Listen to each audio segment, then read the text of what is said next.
Ray. Good morning, all. Isn't it great to be in the house of the Lord?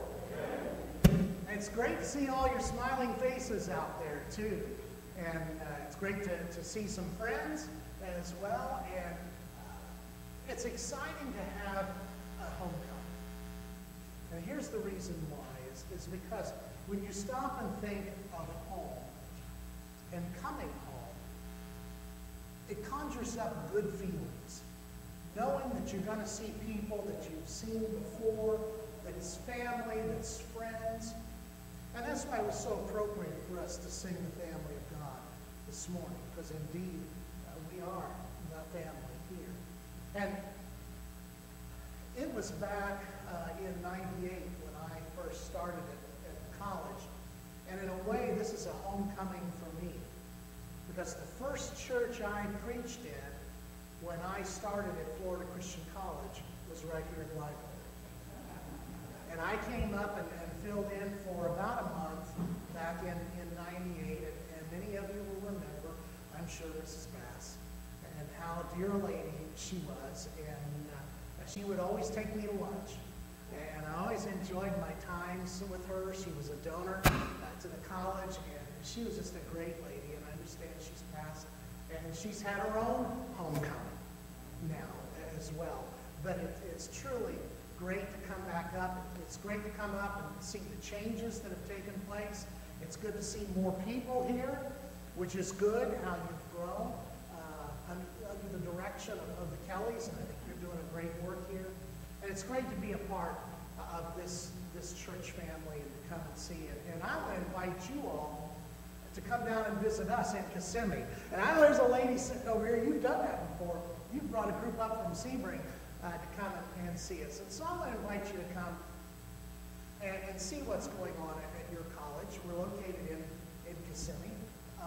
So we're about a solid 3 hours from you. Just kind of, we're right off the turnpike. But I'd like for you to invite you to come and see what's going on there. The college is doing very well right now. What we're all about is preparing and equipping men and women for ministry, to give them the tools and the resources that they can use to be able to be successful in life. And because we are a Bible college, the reason why we feel it's important for them to come is because they're built on this. They're built on the Word of God. And we feel that no matter what avenue they choose to follow in life for a vocation, if their life is built on the Word, they will be a success. They will be a success in what they do in life. When a student comes to us, they come and study psychology from a Christian worldview. They come and study language arts from a Christian worldview. They come and study sociology from a Christian worldview. And folks, you know how desperately important that is in today's society. So if you have a grandchild or a child that's looking at college and looking at being involved in some type of ministry, we have that for them there at Florida Christian College. You understand that 78% of young people that are raised in the church, when they go off to a university campus, a secular campus, they fall away from their faith. And that's not what we want to see happen. We want to see them developed into life changers, that when they go out into the world, into their world, they indeed will be world shapers. Because we want them to be able to make an impact for Christ's kingdom, to give them the tools and the resources that they need in order to be successful. And that's found right here in the Word of God. This is the source of life, and that's what we want to instill in the lives of all of our young people. I brought my wife with me today, Cheryl. It's great to have her traveling along with me, and she gets to help me drive, and then I can take a nap. We all understand that. You've never done that, right? But it's good to be with you all today, and I want to share a few minutes with you because I understand, too, that I'm the only thing that keeps us from eating. And I know you don't like to get in the way of somebody eating lunch. So, but I do want to spend a few minutes in talking about this idea of homecoming. Because again, as we think about homecoming and those familiar, nice feelings that we have, I want to tie that word homecoming into something even more important, and that is God's faithfulness to us. God's faithfulness to us. And so we're going to look at just 3 examples in the Word today of God's faithfulness. And we're going to talk about how God was faithful to them and how God is faithful to us today. So what I'd like to have you do is to turn to 1 Samuel chapter 17. 1 Samuel chapter 17, beginning in verse 32.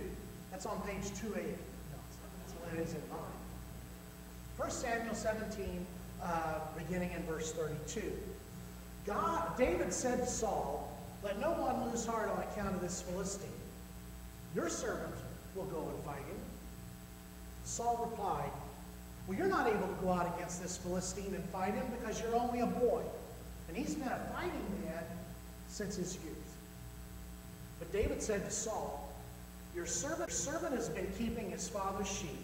When a lion or a bear came and carried off a sheep from the flock, I went after it, struck it, and rescued the sheep from its mouth. When it turned on me, I seized it by its hair and struck it and killed it. Your servant has killed both the lion and the bear. This uncircumcised Philistine will be like one of them, because he has defied the armies of the living God. Now listen to this. The Lord who delivered me from the paw of the lion and the paw of the bear will deliver me from the hand of this Philistine. Saul said to David, "Go, and the Lord be with you." What gave David the confidence to know that when faced with Goliath, this 8, 9, 10-foot tall giant, that he indeed could slay him? What gave David the confidence to know that he indeed could beat him? God's faithfulness to him. God's faithfulness to him in his past. Look at verse 37. I want to underscore this.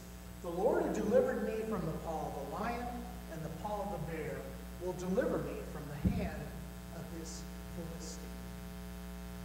Because of God's faithfulness to David in his past, he knew beyond the shadow of a doubt that when faced with Goliath, he could indeed defeat